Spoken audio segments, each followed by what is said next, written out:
అందరికీ నమస్కారం. ఏప్రిల్ 9వ తారీఖున యానం నియోజకవర్గానికి అసెంబ్లీ ఎలక్షన్ జరుగుతుంది. ఈ అసెంబ్లీ ఎలక్షన్లో నేను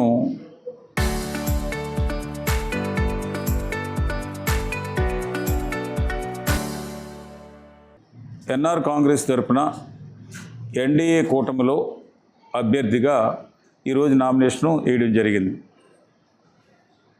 దీంట్లో ఈరోజు యానానికి సంబంధించి 42 బూతుల్లో కూడా యూత్ కానీ, పెద్దలు కానీ, మహిళలు కానీ ఏ ఒక్క చిన్న అరేంజ్మెంటు కూడా చేయకుండా వాళ్ళ మోటార్ సైకిల్ తోటి వాళ్ళే డబ్బులు వేసుకుని ఖర్చు పెట్టుకుని ఏ ఒక్క భోజనాలు కానీ, ట్రాన్స్పోర్ట్ కానీ, ఆటోలు కానీ ఏమీ కూడా మేము పెట్టకుండా వచ్చిన కార్యకర్తలు అందరికీ, ఓటర్ మహేశ్వరులు అందరికీ కూడా మీ ద్వారాగా నమస్కారాలు తెలియజేస్తూ ఉన్నాను. రాబోయే 5 సంవత్సరాల్లో కూటమి అభ్యర్థిగా కొన్ని ముఖ్యమైనవి ఒక 4-5 ఇష్యూలు మీ ద్వారాగా ప్రజలకు తెలియచేయాలని చెప్పేసి భావిస్తూ ఉన్నాను. అలాగే వెంకటేశ్వర స్వామి గుడి మరలా ఒక 10 కోట్ల రూపాయలతో ఇప్పుడు సగం పని అయింది.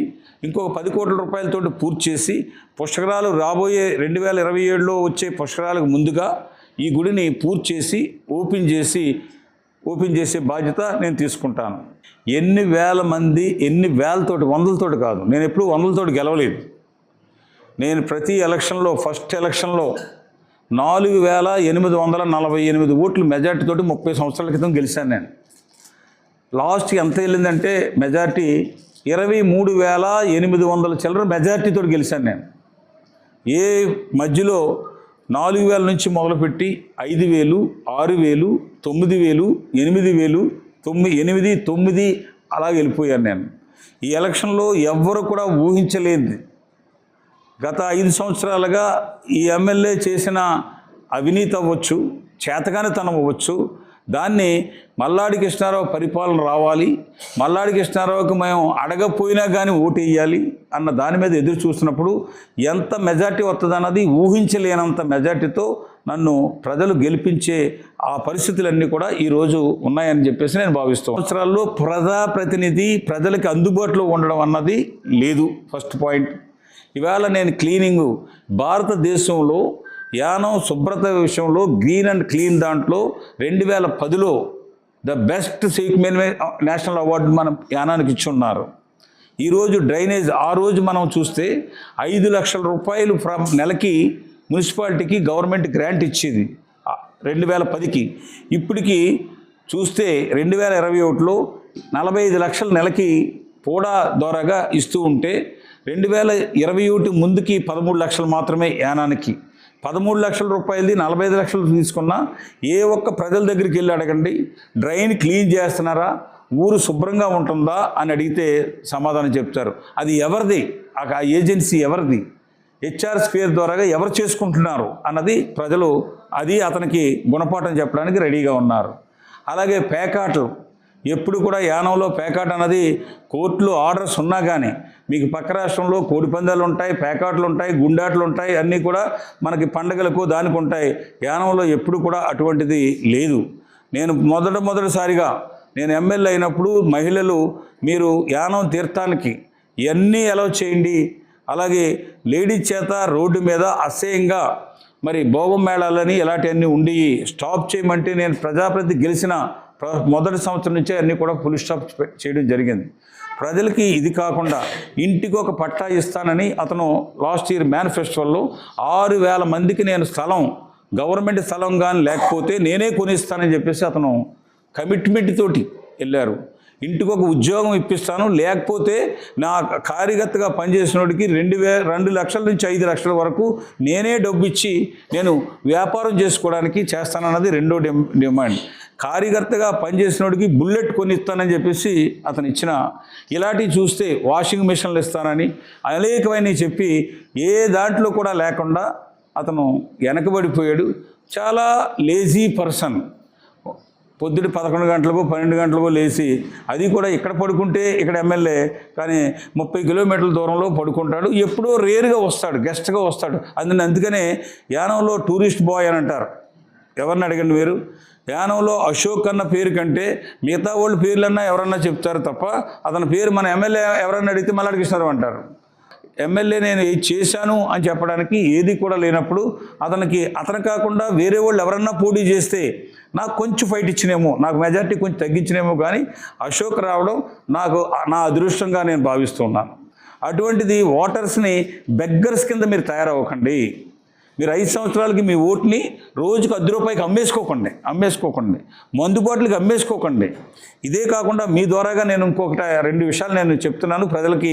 నేను పేపర్లో కూడా నేను ప్రింట్ చేస్తాను. నేను అవినీతి పరుణ్ణి, 30 సంవత్సరాలు ఇందులో ఎవరి దగ్గర కానీ ఏదన్నా ₹1 తీసుకుంటే మీరు తీసుకున్నాడని భావించినా నాకు ఓటేయద్దు, తీసుకుంటే నాకు ఓటేయద్దు.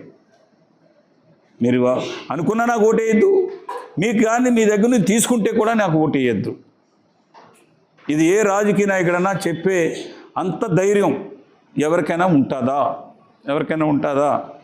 ఇది అలాగే నేను రాజకీయాల్లోకి వచ్చిన దగ్గర నుంచి కూడా యానంలో డిఫరెంట్ పాలిటిక్స్ చేశాను. ఎలక్షన్ అయిపోయిన తర్వాత ఏ ఫ్యామిలీకి ఏది కావాలో అది వైద్యం గురించి కానీ, ఎడ్యుకేషన్ పర్పస్లో కానీ ఎంత డబ్బు కావాలంటే అంత డబ్బు నేను ఫీజులు కడతాను, అలా హాస్పిటల్ ఫీజులు పే చేస్తాను. కానీ ఎలక్షన్ మాత్రం నేను డబ్బు ఖర్చు పెట్టను.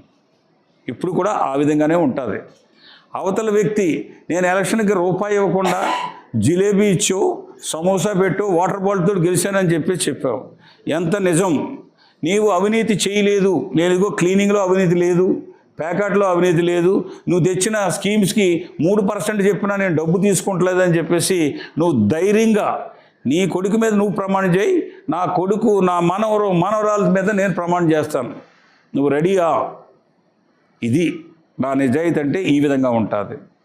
అందుకని అతనికి ఏమి మాటలు కూడా అన్నీ సొల్లు కవర్లు, అన్నీ కూడా అతను మొన్న 3 నెలల క్రితం మీరు స్టేట్మెంట్ చూడండి, నేను బీజేపీయే, సీట్ వచ్చినా రాపోయినా కూడా బీజేపీ అని అతను లెటర్ మీద రాసి ఇచ్చున్నాడు.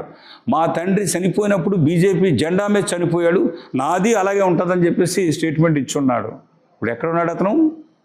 నేను ఇండిపెండెంట్గా వచ్చి నేను కాంగ్రెస్లోకి వెళ్ళాను, కాంగ్రెస్ రిజైన్ చేసిన తర్వాత లాస్ట్ ఎన్డీఏ గవర్నమెంట్ సపోర్ట్ ఇచ్చాను, కానీ నేను జాయిన్ అవ్వలేదు. 3 రోజుల క్రితమే ఈ బీఫామ్ తోటి తీసుకోవడం జరిగింది. లేదంటే ఈ ఎలక్షన్ నేను ఇండిపెండెంట్గా వెళ్దామన్న ఉద్దేశంతో ఉన్నాను. నాకు పార్టీలు ముఖ్యం కాదు. పార్టీలని పాలసీ కొంతవరకు ఆ ప్రభుత్వాలు ఆ పార్టీ ద్వారాగా మన నియోజకవర్గానికి కొన్ని ఉపయోగపడే పనులు మనం చెయ్యాలి.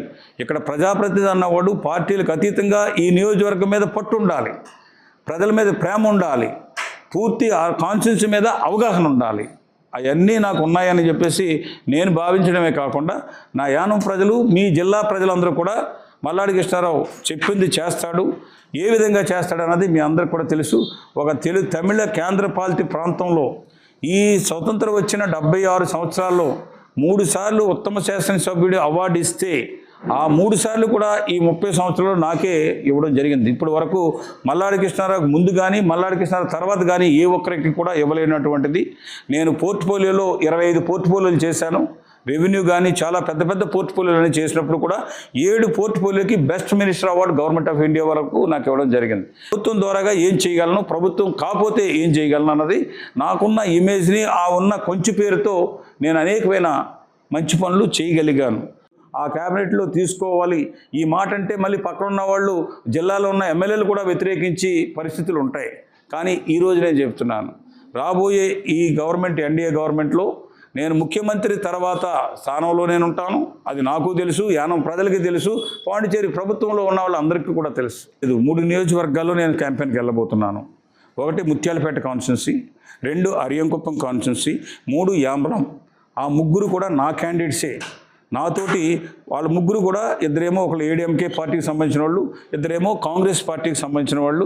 వాళ్ళ 3 కూడా ఎన్ఆర్ కాంగ్రెస్లో తీసుకొచ్చి నిన్నే రాత్రి 8 గంటల 10 నిమిషాలకి 3 కూడా బీఫామ్లు ఇప్పించాను.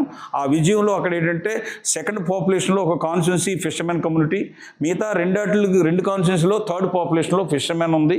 అక్కడ ఎవరు నెగ్గినా కానీ 100 మీదే ఉంటుంది, ఎప్పుడు కూడా 500, 600, 200 మీదే ఉంటుంది. నాకు ఆ 3 కాన్స్టిట్యున్సీలో పూర్తిగా పట్టుంది. ఇక్కడంత ఫిషర్ ఫిషర్మెన్ మీద లేకపోయినా కానీ 100లో 70% ఫిషర్మెన్ అక్కడ ఓటేస్తారు. నేను చెప్తే ఇంకో 10% ఎక్స్ట్రా చేస్తే 500 ఓట్లు నేను తేగలిగితే అక్కడ ఎమ్మెల్యేలుగా గెలుస్తారు. గత 2 నెలల క్రితమే నేను చెప్పాను, నేను మల్లాడి కృష్ణారావు పోటీ చేస్తే ఒక్కడు కాదు మినిమం 3 అసెంబ్లీలోకి అడుగు పెట్టేలాగా ఉంటుందని చెప్పేసి అనుకుని ఆ మాట చెప్పాను. ఆ మాట కూడా పోషించుకునే అసెంబ్లీలోకి నాతోటి పాటు ఇంకో 3 తీసుకుని వెళ్తాను నేను.